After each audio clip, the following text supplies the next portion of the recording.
At the moment, I am in Thiksey Monastery, and this is one of the largest monasteries within Ladakh.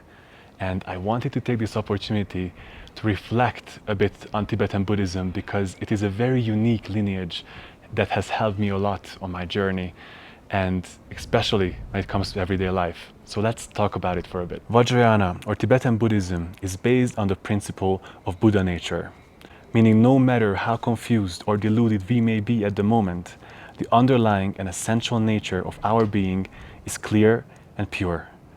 The same way that the clouds can cover the sky temporarily, they can never destroy it or change its nature.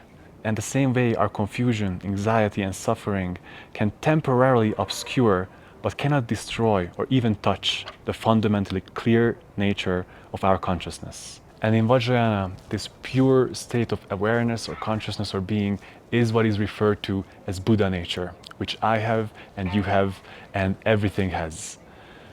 An example that could make it more clear, if you go back to the sky, it's very hard to define. The same way it's very hard to talk about Buddha nature, what is our true nature. The sky doesn't have a beginning, doesn't have an end, and it's very hard to put any qualities onto it. But the clouds that appear on the sky or in the sky, they have qualities, they have shapes, sizes, and it's very easy to talk about them.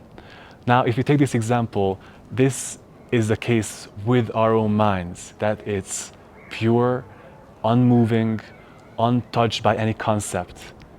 But thoughts come, emotion comes, experiences comes, and because they are so seductive with their shape and size and all the qualities that we can really look at, we get sucked in by them and start to identify with them. And it's this weird thing that happens, that the sky starts to identify with the clouds. Even though the clouds can cover the sky, they can't touch it. Now that all sounds, nice, but in reality it's really hard to recognize the sky quality of our nature, of our being. And this is the part where the genius of Vajrayana or Tibetan Buddhism comes out, and the reason why I wanted to talk about this. Because unlike other Buddhist schools and other religions and spiritual lineages, Vajrayana Buddhism has a very unique way to deal with the clouds. Now, in Buddhism, we recognize 5 things that are hindrances, or we could call them Buddha nature blockers, that stop us from recognizing our true nature.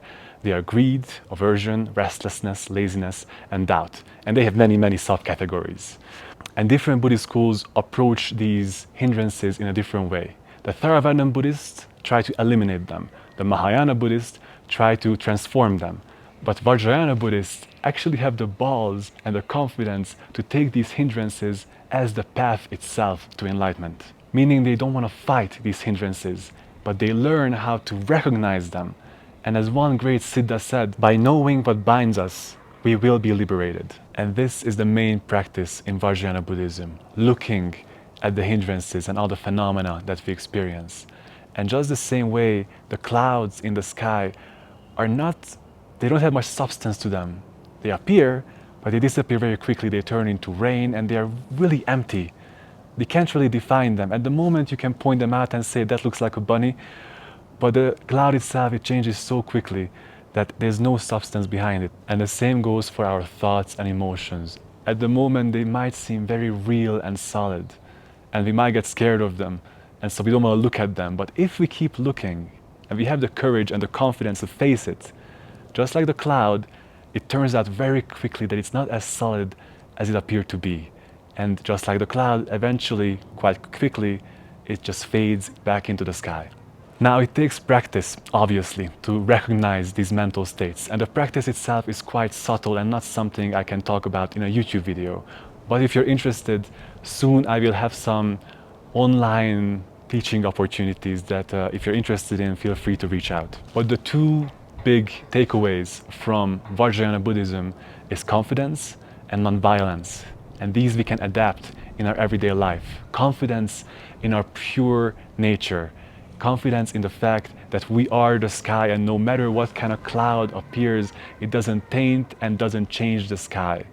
And this leads to non-violence, because instead of forcing ourselves to be in a certain way, we can look at our emotions, at our negative states of mind with compassion and try to befriend them, because we don't have to be so scared of them, because we know that we are the sky and it's just a cloud.